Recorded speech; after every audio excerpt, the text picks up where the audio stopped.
science knowledge only adds to the excitement, the mystery, and the awe of a flower. Evidence is evidence. It's public. Everybody can look at the evidence and assess it, and eventually, if there's enough evidence, come to the same conclusion. For newcomers and old-timers alike, the Chloe Sanctuary hopes to give you insight into the health and happiness of your companion parrots. We hope to help you build happy homes using reliable and proven tools. The best homes are built on a rock-solid foundation. And the best foundation for a happy home is the bedrock of science.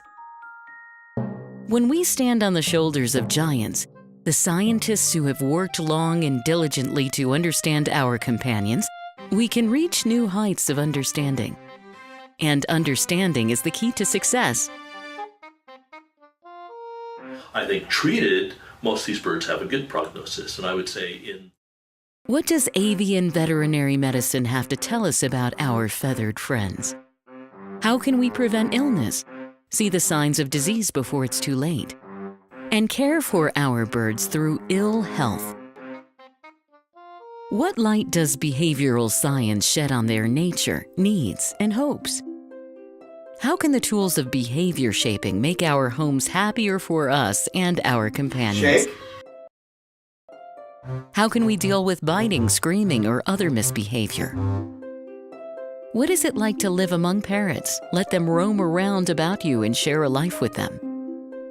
How much freedom do you give them? What happens if you form a bond of trust with them? Watch and see what understanding their true nature can do for you.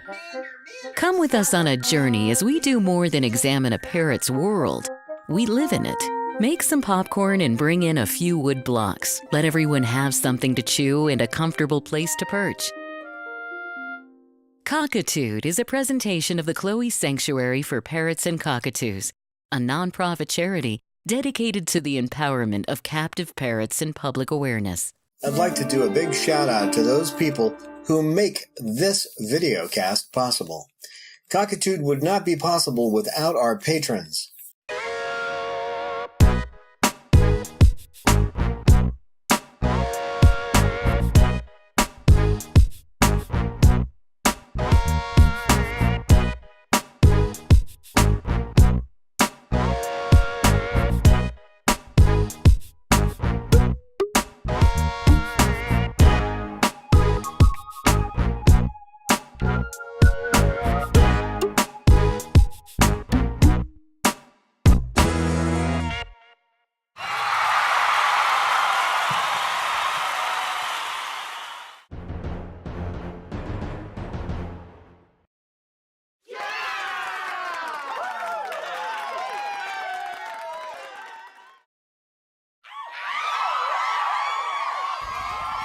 Thank you to those of you who make one-time donations.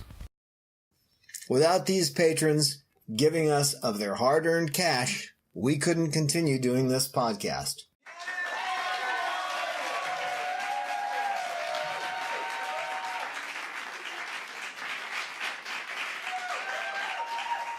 I'd like to urge you to please give us at least $1 per episode. We do 2 episodes a month. We'd like to do more, but in order to do that, we have to have the time. And right now I'm spending a lot of time trying to beat the bushes for the Chloe Sanctuary. It's not easy taking care of birds that are severely damaged, both emotionally and physically. So, please, I urge you, become one of our patrons. And I'm sure that Peaches would thank all of our patrons in person if she got the chance. We try to answer questions from our viewers as we can. If you are a patron, be sure to email us at patron@chloesanctuary.org, and your questions will take precedence. We always put our patrons first because they put us first.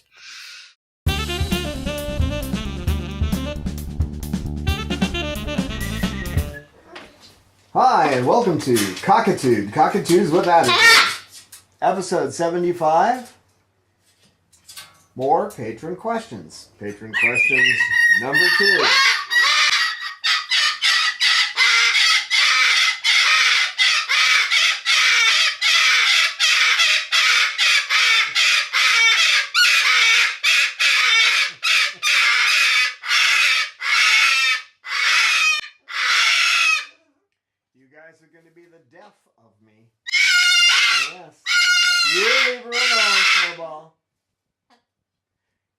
We've got a huge crowd with us today. You leave her alone, Snowball. Snowball, say hey.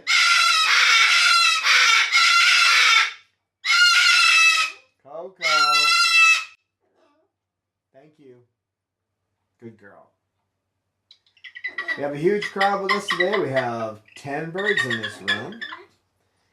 We have a whole bunch of questions that were asked by our patrons. And you can become a patron by going to Patreon. That's patreon.com/Chloe Sanctuary. And our patrons get to ask questions and we give the answers if we can. I think we had a trick question we're going to try to answer this time. I say trick question and I'll explain that, but that's coming a little later. So the first question we're gonna discuss is, and I'm gonna put my legs out so I can get come here, Snowball. Get Snowball down on my lap. He's one we have to watch because he goes after the girls, don't you, boy? And he likes to get under the newspaper, so he gets newspaper on his head. So he gets a dark head, don't you, kid? Yep. I don't know what your thing is with newspapers. Lately, he has not been playing with toys. He's been digging around in newspapers. He never gets into the poop. He poops in one spot and he avoids it, so. Don't you, kid? And these are papers that he digs out from the bottom of the cage. There's 3 inches of space between the papers he's grabbing and the bars, but he still pulls them out of there. Not sure what good that paper is, because I always have to extra clean the bottom of his tray anyway. Don't I, big boy? So we have Cecil today, Peaches, Cosmo. She's female, but she likes to be called Cosmo. She doesn't like the other names I've been calling her. So we have Snowball, Lucy, Coco, Pippa. Oh, we have Pippa, and Lorelei, the baby girl, and Sugarbird. And we have Salamander, who's kind of taking it easy. You'll notice that on Salamander, his tail section is torn up. He's been mating with the toys, and most of the toys we have, we make with a chain and put wood down it. Well, I caught him mating with it, and what he does, he's just ripping his feathers off. So he's not allowed those toys anymore. He likes to play in paper, so I put paper in his cage again so he can nest in that. And then I'm giving him foot toys to play with, things that he can't damage his tail with. We're going to be going to the vet, taking all of our birds to the vet in the next month for their annual exams. And in that case, I'm going to have the broken feathers there pulled out, and they should be replaced within a few months. So he'll look normal again, right, Sal? So the first question is the importance of quarantine and pre-adoption exams. The first thing to do, if you're going to bring in a bird, the very first thing to do is get that bird examined before it comes into your home. Now, by examined, I mean a regular avian veterinarian checkup. And on top of that, you need the CBC, you need to get a complete blood test. Then you need to get the DNA tests for psittacosis, which of course is transmittable to humans as well. Beacon feather, if you're dealing with cockatoos or lovebirds, and a few other species. The main thing is to get all the tests. Don't scrimp on the tests, because if you get a disease that's communicable and you have several birds, you could be sending them to the gas chamber. So you don't want to do that. Hi, Pip. Do you want to come over and grab my fingers? Probably. You're good at that. So the first thing you want to do is to get that pre-adoption exam at your avian vet.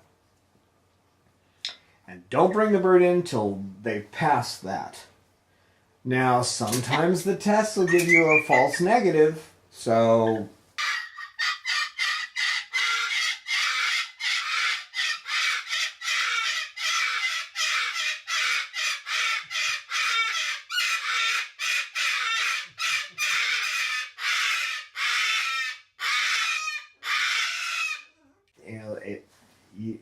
if you can, get them retested. Wait 2 weeks and retest. Then they need to go into quarantine. And quarantine, 6 weeks is the standard, the gold standard.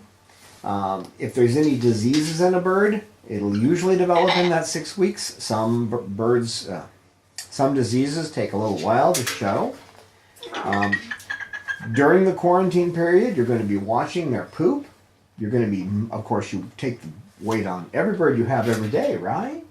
You're going to be watching their weight, watching their poop, making sure that they're eating. You don't want to be down there. No. You can be there, but not over here, because that's where I have my little trackpad. So I can check my notes when I need to, silly. So when you talk to your avian vet, after all the tests are put through and that kind of thing, discuss with them where the bird's coming from. If it's coming from someone who's had the bird outside, there are certain things, certain tests your vet may want to do. For example, there could be intestinal worms, that kind of thing from being outside.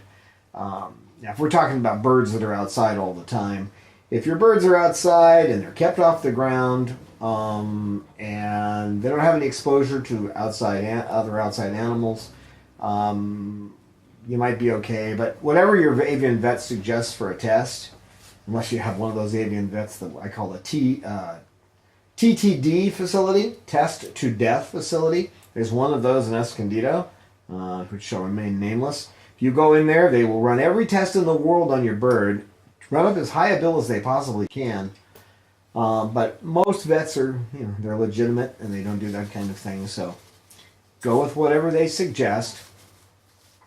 A bird, when it's moving from one place to another, is going to be stressed. It's just what happens when you move a bird.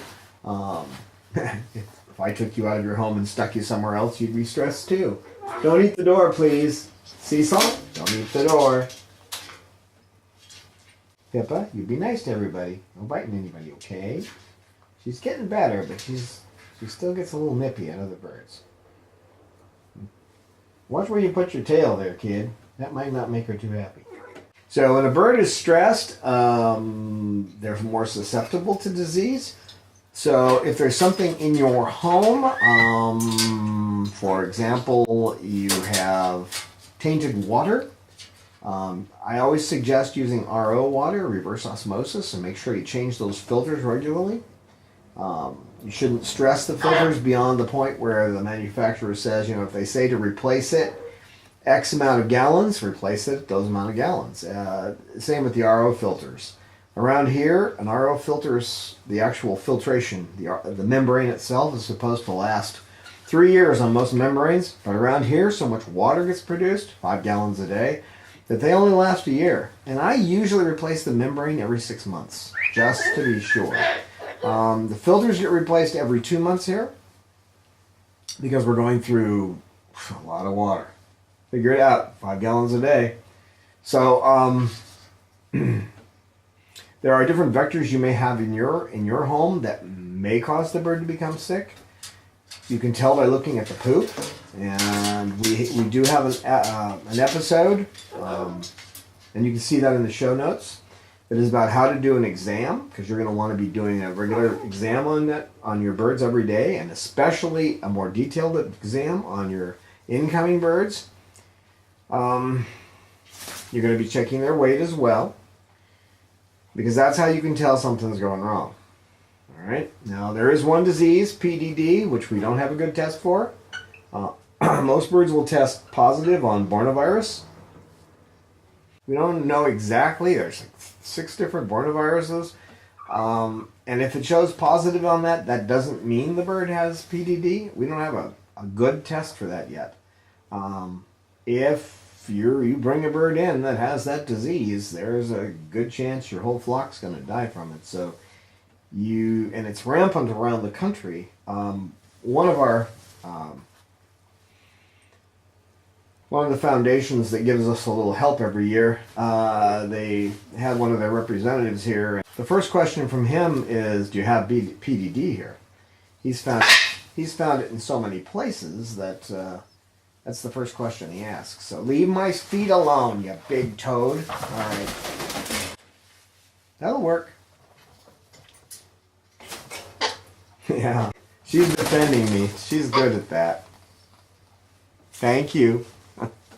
She doesn't like her chewing on my feet. Now, if you're quarantining, you're bringing in a bird to quarantine in your home, you should have a separate room for this. Some people say that you can do it in the same room, just get them as far away from your other birds, but the way air moves in a room, I don't buy that. If you're bringing home a bird that came from a bird store, or any place where birds are going in and out all the time, for example, if it's a rescue that does a lot of rescue, as long as they're doing the tests, there's less chance of disease. But again, PDD is not something that we can detect that well. So if there's a lot of birds coming in and out from a rescue, you know, that having that bird out there for a longer, maybe 3-month quarantine time, because they get so much exposure, is a good idea. If you're talking a bird store, which I call a disease store, because they have birds coming in to get clipped, birds coming in to get their nails done in a lot of these places. So there's birds coming in all the time. The dust from that, not to mention the bird's going to be there for more than 20 minutes, so it's going to poop too. So any poop that sits there and dries, hi Cecil. He's doing Cecil's FaceTime thing with me, aren't you, Cecil? What are you doing? Don't do that to him.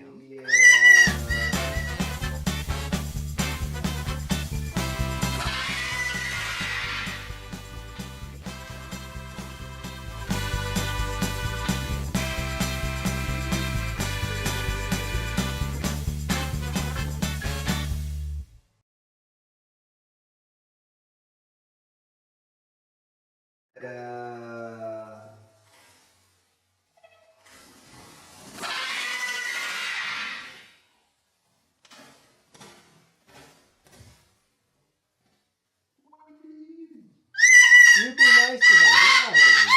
He's not hurting me. It's okay. He's not hurting me. It's all right. You okay? Did she scare you? Yeah, it's all right. Be nice now. It's okay. It's okay. It's okay. So if you got a bird store or any place, a rescue that's bringing birds in and out all the time, first make sure that they're being tested. If you're going to do it, if you just have to do it, get a bird from any place that's got so many birds moving in and out, especially a bird store. I don't recommend it ever buying from a bird store, but make sure that it's been tested by their avian vet, and then you get your avian vet to do the tests. Okay? Any bird store that has a relationship with a veterinarian, I just consider that suspect. I mean, most veterinarians are honest, but yeah, I would rather make sure. You stop trying to attack people or you're going back in your cage. Cut it out now. You stop it. You stop, okay? You cut it out.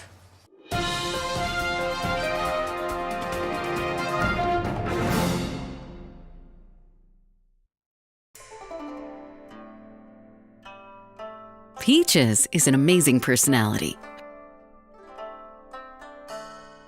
Her daily maintenance requires dedication and mindfulness. She requires 2 forms of medicine, 7-course meals, and effort to entice her to eat.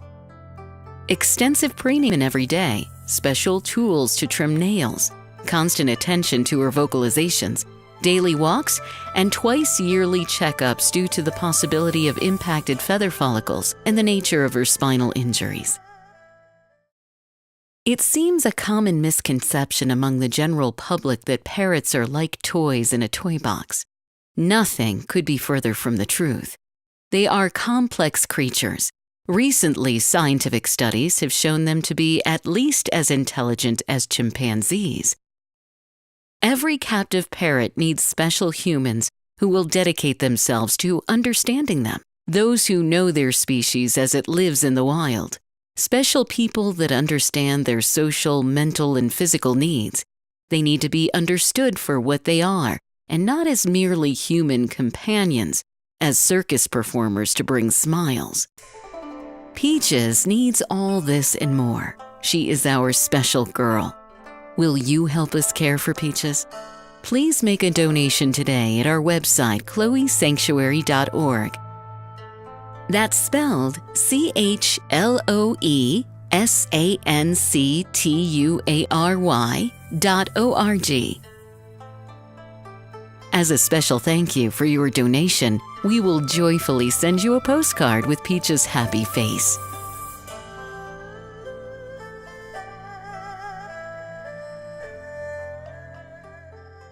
The reason why quarantine is so important and those pre-adoption checks is they literally can mean the difference between your birds being healthy or your birds dying. Disease is rampant out there, folks.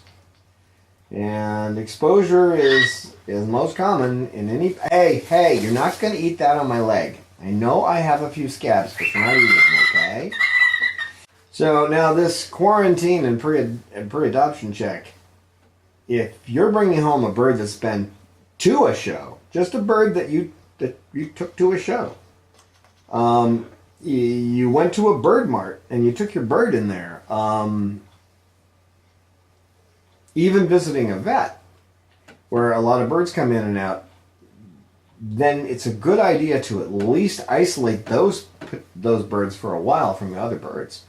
There's a possibility that in those situations you could be exposing birds to disease. For example, if you have a friend that has birds but they don't take their birds to the vet, then those birds should not be mixed in with your flock. If those birds need to be fully vetted, and you need to know, you need to get an okay from that vet that yes, indeed, these birds have been tested for everything. Okay. You really don't want to see one of your birds die from PDD. Pulmonary dilation disease is horrible. All the organs swell up and the bird dies in severe pain. The quarantine environment. You want to keep them in a room by themselves, away from the rest of everybody else. You really should have a door on that room that can be locked, and make sure that nobody goes in there accidentally and then starts spreading the potential disease around.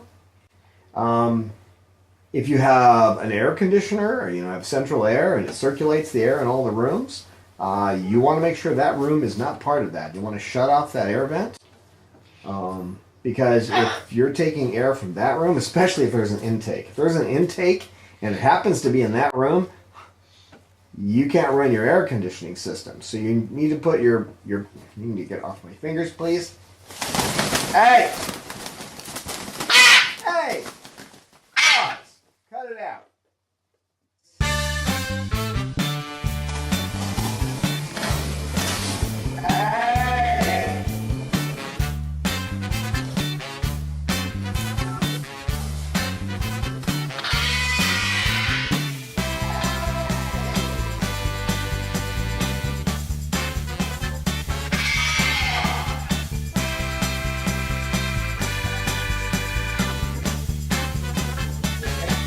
Pause. Stop that. Oh, Cecil, come here, Cecil. Come on, baby. Come on, Cecil. Come on. I can't reach you. Don't do that to her. Would you stop this? What is wrong with you? Cut it out. Silly girl. So whatever room you put them in, you want to make sure it doesn't have the air intake for the whole place, and they should have a separate air source. So if it's the middle of winter and you live in New York, you probably don't want to bring in the bird then. If you have to leave the window open for the new bird, you don't want it to freeze to death, right? Or if you live in Los Angeles and it's the middle of summer and you have to leave the window open, that's probably not going to work. There's days when it's in the hundreds, and that's not good for them. They should never be in temperature more than 85 degrees. It's also important in a quarantine room to have a HEPA filter and have it running all the time. No ionizer, of course. Ionizers are not good for us. You can even find that out at the FDA. They talk about ionizers. Nah, you don't want it for birds. Bad for their lungs. Don't do that. That's not nice. That's not nice. Pippa, be nice to the Cecil. He's not going to hurt you. He's a good boy. He's a good boy, like you're a good girl. Yeah, you're a good girl. He's a good boy. Now, if you decide you're going to get another bird while you're quarantining one, you need to quarantine that bird in another room. And if all this seems like too much work, well, you don't want to lose your whole flock and watch them die of some horrible disease. So you really need to do this. You really need to quarantine them. So, separate rooms. Birds hide illnesses, so it doesn't matter whether the bird looks fine. For example, we had a bird come in here, Gloria, and she passed all the tests. She looked good, except for her feathers were chewed up, but she looked good. She'd had chewed up feathers for a long time. But she was actually dying of old age, okay? So we didn't find this out. She was here for a couple of weeks, and then she died, and then when they did the necropsy, it was obvious that she just died of old age, but you can't tell just by looking at them. And we thought Gloria had a good, 10, 20 years left in her, but she was actually right at the end of the age limit for an eclectus, which is right around 30. Some of them will live a little longer, but 30 is the average. You want to come over here, Peach? You come over here. Come on, Peach. You be nice. Don't you attack anybody else, okay? That's not going to happen. You're going to be nice. You're going to be nice. Stop that. Stop it. Leave her alone. You can leave her alone. I'm holding her. I know, but you can leave her alone. I know she's being a pest. I know it. Not a problem when I don't have to talk to the camera, is it? Now, if you have to give them medication, anything you have to give them special, all their food and all that stuff, you need to keep it all aside, okay? Keep it away from the other birds' stuff, from their dishes, and from everything else you use for the other birds. And it's critical that you wash your hands before and after handling their medication, and whatever you have to use to give it to them. Also, when you're going into the room, you really should have a smock or something like that you can put on. And special shoes that you wear in there. And you want that to be the last bird that you deal with. You clean their cages, you clean their cage and feed them last, okay? That way you're not going to be, don't do that. You're not going to be transmitting the disease because you went into their area first. So make them the last stop, and then when you're done in that room, go, take off your clothes, take a shower, clean up, and everything, and make sure before you take your shower, all that stuff should go into a special basket to be washed, okay? If this seems like too much, then you're going to be taking chances of killing the lives of your birds, and you don't want to do that, so.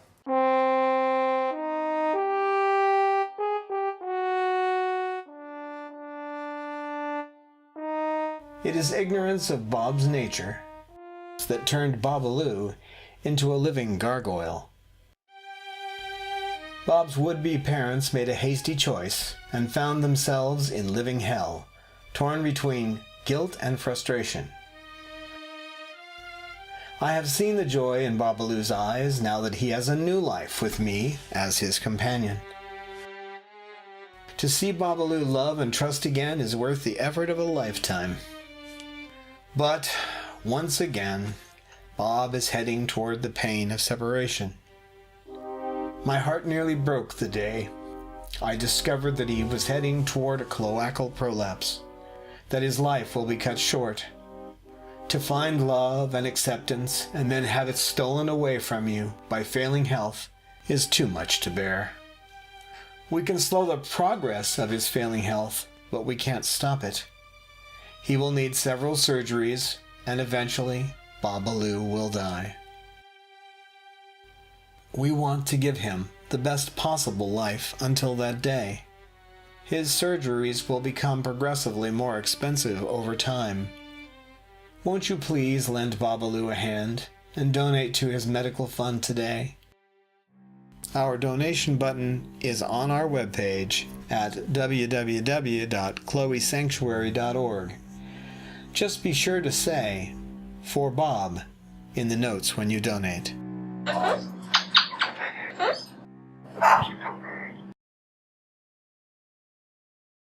After your new bird has acclimated to its cage, and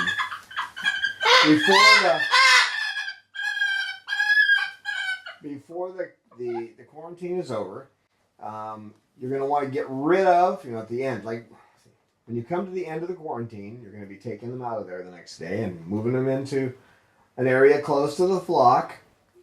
I will suggest this: if you've got a lot of birds, you may only want to move them close to one other bird.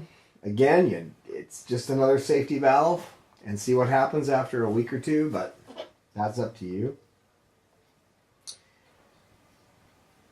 Because 6 weeks really should be enough. What are you doing? You guys can't get into this. No.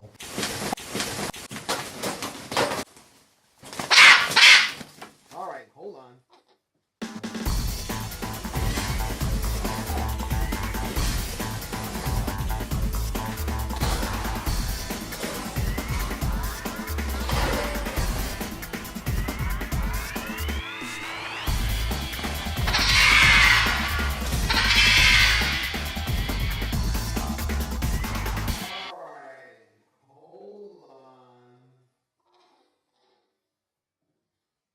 Get her. Come here. Scoop. At no time were the birds involved in these little altercations in any danger. You have to know the birds you're working with. Territorial threat is what we were dealing with, so don't allow your birds to get into these kind of situations unless you definitely know your birds well. They can hurt each other, and they can do it fast. So if you've got birds that tend to have severe aggression, then you don't want to allow these kind of things to happen.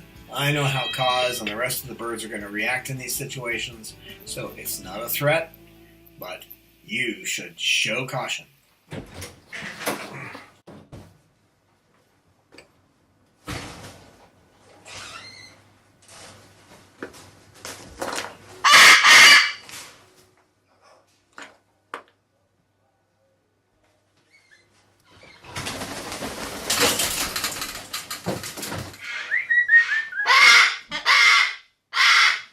Sweetie, what are you doing? What are you doing? Come here, Snowball. Come on. Come on. Come on, Snowbird. Come on. There you go. There you go. Right there. Hi, Cecil. That was crazy, wasn't it? That was crazy, wasn't it? Ah! Well, there's times when you have a bird like Cosmo decided she was going to just be an irritant, so she's out. Without the cameras and all that kind of stuff, I wouldn't have taken her out of the room, but I can't keep track of what I'm trying to say and keep track of her trying to attack all the other birds too, so she's just having one of those days, right? You okay down there, little girl? How you doing, Luce? How you doing, Luce? You get scared? Yeah, it's all right. So anyway, when it's the last day of the quarantine, you want to take the perches that can't be sterilized and any toys that can't be sterilized from their cage and throw them out. It's just what you do. Then they move into a new cage that's all prepared for them. Doesn't necessarily mean new, but one that's all clean and ready for them. It has new toys, new perches, and that kind of thing. Now, of course, if you can sterilize a perch, then you can do it. But we usually use the Mango Pet Focus for that. While they're in the cage, you want to make sure you change their cage liners daily, which is usually newspaper, right?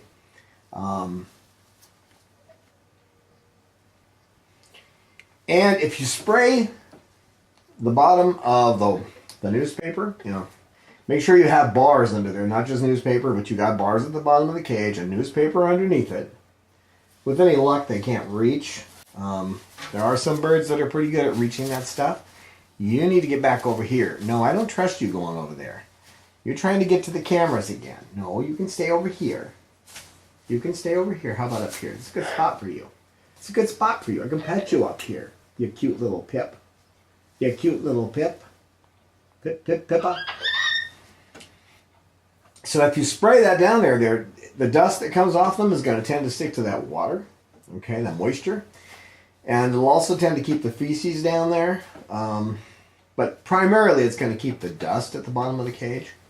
When you're cleaning all the dishes and feeders and everything inside their cage, anything that comes out of their cage needs to be sterilized separately from the other birds. So if you're washing the bowls and crocks from the birds in your main bird room, you don't want to mix that with anything from the quarantine. Oh, this makes perfect sense, right? You want to make sure everything's washed separately. No sharing anything between the quarantine room and your flock. Right, Cecil? What are you doing, Pip? What are you doing, Pip? No, you're not going over there. You can stay up here. Pip. Pippa. Pip. Ow. Pippa. You're getting in one of those moods now. You're not going over there. You're not. Nope, I see where your eyes are. She's targeting that area she likes to go in when we're doing this, which is to climb up and get to the computer and try to eat the keyboard. We're not going to let her do that. Nope. Right, Cecil? Right, Cecil? I thought you'd agree with me. Now, on the other side, you go outside, right? If there's an area where you're one of those people who has chickens, or you have any other pet birds outside, if you've gone to a bird store, or you've gone anywhere where there are other birds, if you visited a zoo, or you've gone to any place where there's exposure to other animals, you need to clean up before you get to your flock. And that's true whether or not you are quarantining. I have a link in the show notes that will show you about biohazards from the FDA. It talks about how to make sure you don't expose your birds to disease. Okay? There's a lot of information in it that I can't go into here.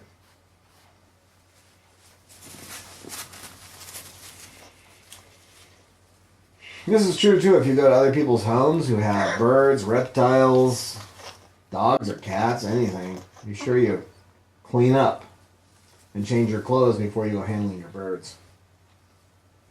Again, it's about a 6-week quarantine. We have an episode on daily exams. You should check that out. You'll find that in our show notes. That's episode 17, actually. We have an episode on how to do a daily exams that you need to be doing anyway, but you want to do them specially carefully for any bird you have in quarantine. That's episode 17. How to do a home exam for your parrot. An ounce of prevention is worth a pound of cure. So when you're doing those exams, just make sure that you check everything. You check the poop. And there's a good article you can find on the web that's called Poopology. And it describes everything that you can see in poop. You want to check for discharges from the nose, the eyes. Make sure they're breathing okay. Their weight needs to be the same. Now you can see some differences in health just because they're in a new place. That's why you need to make sure that they're eating the same food they have been eating, even if it's junk. We've had people give us birds that were eating the Walmart parrot food. Ugh.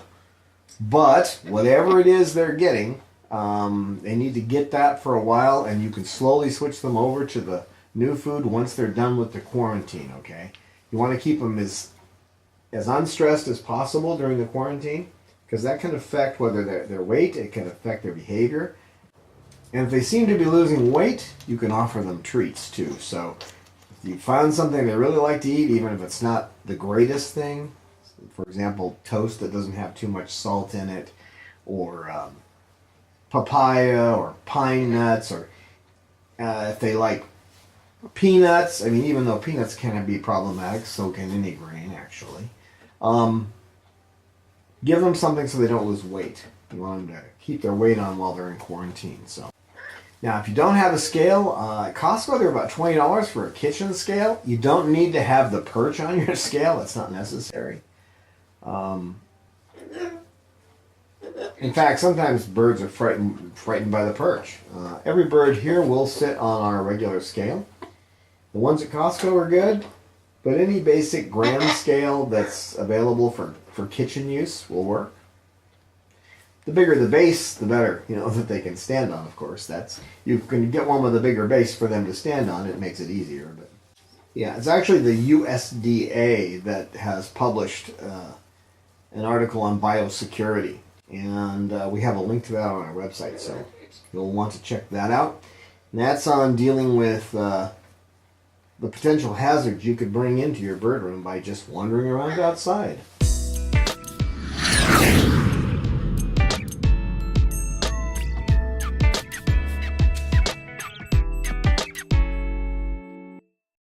Okay, I thought we were going to get into more. I was going to do 3 questions, but I may only be able to get 2 in. Now, here's the trick question somebody asked me. I'll tell you a little story why I call this a trick question, because I was at the San Diego Safari Park, which is run by the Zoological Society of San Diego, and they used to have these evenings where they had big performers, and then they had the little performers at the different places, the different little restaurants and things around the place. So I always went to the small ones instead of going to the big performance because there were very few people there and it was a lot of fun, right? So this one day I was there with my 3rd wife. Yes, I've had far too many wives. I'm not blaming them for the divorces, but anyway, I was there and there was a guy that he made the perfect sound of a trumpet with just his lips, okay? He just put his fingers up to his lip and it sounded like a trumpet. So he was asking for different songs that he could play with his lips, and it really did sound like he was playing a trumpet. So my 3rd wife, she's like hitting me in the ribs with her elbow. What's a good one? What's a really tough one for him to do? And so I went, Flight of the Bumblebee. Now, if you know anything about that song, look it up, play it.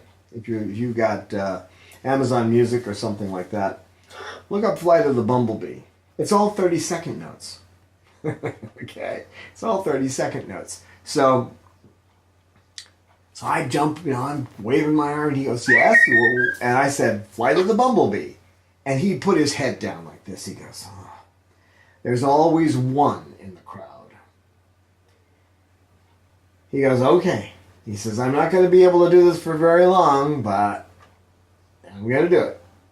He got about 30 seconds, about a half a minute of Flight of the Bumblebee. Amazing. Sounded like a real trumpet playing it, too. It was bizarre. So, of course, he got a standing ovation, and now I'm being paid back for that because I had one of our patrons actually, not one of our patrons, but our patrons wanted information on the requirements for international traveling with parrots. Now that's incredibly complex. You can't imagine how complex. But there is a website. It's a government website. It's in the show notes, and it will tell you all the requirements. You have to deal with the WBCA, the Wild Bird Conservation Act in the United States, plus the International Agreement, the CITES Agreement, the Convention on International Trade and Endangered Species of Wild Fauna and Flora. You have to deal with that. If you're going to take your bird to a foreign country, you need to plan. I would suggest starting your plan at least 6 months early. It's going to take 60 days to get through some of the things you need to do. And if I tried to describe all of this, it would be like playing the Flight of the Bumblebee on my lips. Let me tell you, there's so much you need to know. but I'll give you some of the basics. Okay, yeah, I'm going to give you some of the basics, but keep in mind I'm reading off of a screen because this is not easy stuff, okay? This is not in my head. Number 1, obtain documented evidence that each bird was acquired legally. Number 2, select a designated port for wildlife import/export, or if not using a designated port, submit application form 3-200-2 to apply for a designated port exception. You will report on this permit application forms, and this may influence your travel plans. How does that sound? 3, apply for sites, permits, or other authorizations from the foreign country. 4, apply for a permit from the Division of Management Authority, branch of permits. Instructions are on the application form. Applications must be received at least 60 days in advance of anticipated travel. Okay, I'm not going to go on anymore, but you get the idea. This is all linked to on the government website. This is all linked to on the government website that I copied it from, okay? And it'll be in the show notes. So if you need to know, I'll tell you what I learned, okay, from this, from my study of this. I don't want to take any of my birds out of the country. Now, I read an article in, I think it was that Barbara Heidenreich magazine. Somebody had taken their birds to Mexico, and it was a story of when they got all the permits, they did everything that I'm talking about, this huge list of things you have to go through. But still, every time they left one territory in Mexico and went into another, they had to do the whole thing over again. It was a major operation. They had to get approval from the locals, over and over again. They finally did make it to their destination, which they were moving to. They weren't just visiting. They were going to live there. And they had a representative from the local government show up and welcome their birds and say, we'd like to welcome your birds as Mexican citizens. Okay? So that all turned out okay, but it was a real comedy of errors. Every time they entered a new state on their way through, they had to go through the whole thing all over again. If you need help with that, you should also check out our episode 65, Get Out of Here, Taking Your Bird on Trips. Okay? And the American Veterinary Medical Association has an article on this as well. It's more concise. It gives you an idea of what you need to do before you go out and look at the government website and go, oh my word, I need an attorney to figure this out. The main thing you need to do, though, you need to make sure that you follow all these rules, and if you do take your bird out of the country, you want to be able to come back. So you've got to make sure you have both ends covered. Because if you don't, you're going to be possibly in a bad situation, stuck somewhere with no way to bring your bird back, or landing in a country and they're not letting you come in because you have the bird with you. So make sure you follow all those rules that are listed on those papers, okay? You two, hello, Cecil. What are you doing? What are you doing? Lorelei. Cecil. Cecil. No. Let's not do that. Male and female, you know. I'm sorry, Lorelei. I'm sorry, Cecil. You're both, adults. You can make your own choices, sort of. Not in this world. Not in this world, my friends.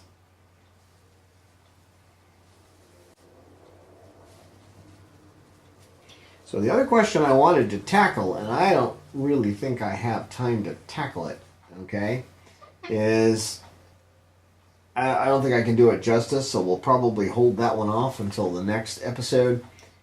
But that question was how to pet sit a bird. Okay, how to bird sit. And we'll handle that in the next episode.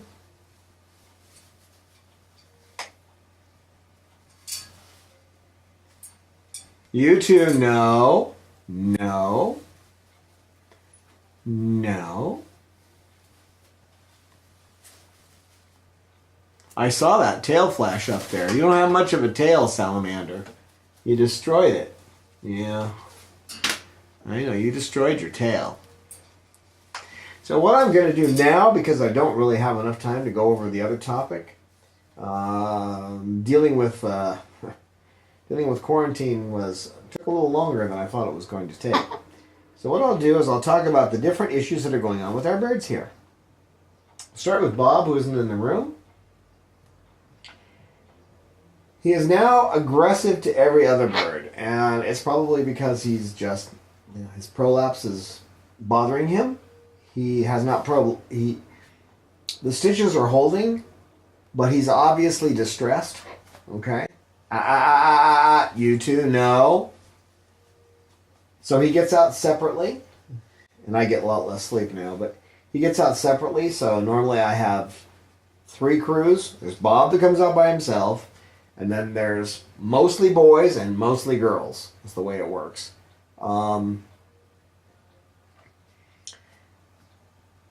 He's eating okay. He was starting to get feather destructive because he's not getting as much time out, and he can't be in the main bird room anymore because he's screaming all the time.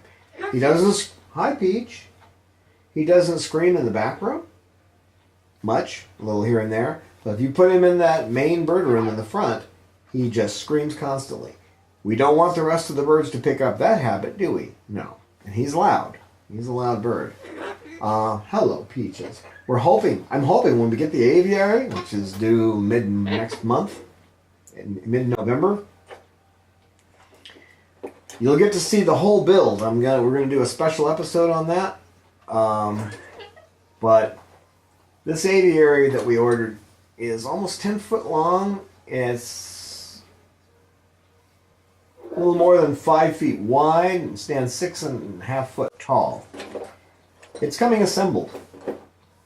So I'm going to get a crew of people to move it because it weighs almost 500 pounds.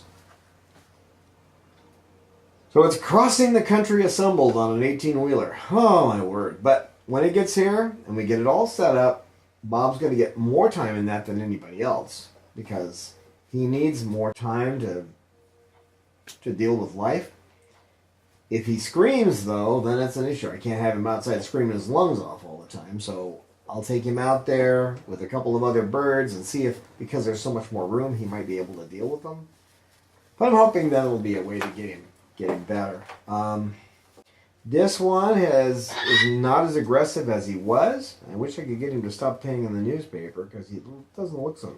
He looks like he's like a special species of cockatoo with that gray head of his, which is newspaper print. But he's doing well. This little one, her beak is almost normal now. I've been working on it. It's been what, almost 6 months, and she's got a good beak now. She's eating with it. She seems to be pretty happy, don't you, girl? Yeah. She seems pretty healthy. Again, we're getting. Hey, you two. Hey, cut it out. We're getting ready to take them all for veterinary visits, so she's expanded her vocalizations. When she first came here, you couldn't get her to make a sound except the occasional pretty bird. She'd say pretty bird.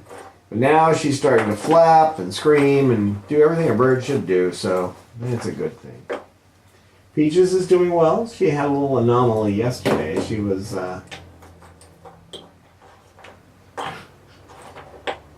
kind of antisocial yesterday, but she's fine today. But I wasn't feeling too good. Everybody's weight's okay. We don't have any problem with weight. Their poop all looks good. Coco's doing much better being in the room with the camera. She's not screaming so much. Are ya? No evidence of any feather destructive behavior. Other than Bob, everybody else is in check. You almost can't tell she ever had feather destructive behavior. She has a little bit. The last thing that seems to flesh out or feather out is the areas right here between the primary and secondaries. That little joint. But she's got one covered, the other one's coming in, so she's looking like a normal bird, aren't you? I know, you just want to hold on to my hand. I think she's one of the, she likes the original Beatles, you know. I want to hold your hand. Yeah, right, Pip? Cecil's doing well. He's all full of...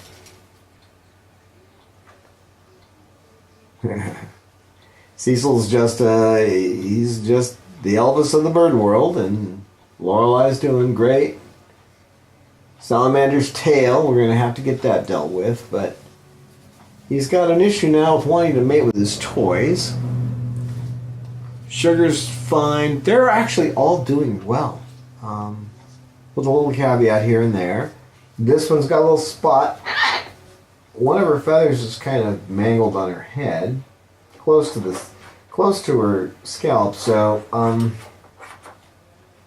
we'll have that looked at the vet because they're going shortly. As soon as the weather gets cool enough for me to take 6 birds down at a shot, you know, it's an hour-and-a-half drive down there. So we like to get 6 birds and then 6 birds. Roman, I can't get to go that distance. I am working on trying to get him to a vet that's closer. Hey, you two, stop it. Hey, you know who I'm talking about, Lorelei. Hey, come on, you two. No. I know. It makes no sense, does it? Let's see, Snowball has those issues with his feet. His callus is not bad right now. He has a callus on his left foot. And it has been tested. It's just a callus. I don't think there's anything else. Yeah, Peaches has that little tiny cataract, but when she went to the vet, to the eye doctor vet, Dr. Meredith said that he probably won't be alive when she has to have the surgery. Because it'll be a long time away. Right, Peach? I knew you'd think so, Peaches. Long time. That's beautiful, Peach. It's a beautiful peach. Hello, Peach. So I guess that does it for this episode. You said goodbye last time. Do you want to say goodbye? Snowball, you want to say goodbye? Come on, Snowball. Come on up, say goodbye. Come on. Snowball! Snowball! Hi, Snowball. You want to say goodbye? Say goodbye to the people, Snowball? Snowball! He's been so quiet. This is our most talkative bird. I haven't heard a peep out of you. You say something, Snowball? You want to do this? Snowball. Snowball. Snowball. Snowball. We'll see you next time. Thanks for watching. We welcome your feedback on our videos. We look forward to your insights, tips, questions, stories, and pictures. You can email us at cockatude@chloesanctuary.org, reach us on Twitter @ChloeSanctuary, and join with us on our Facebook Chloe Sanctuary page.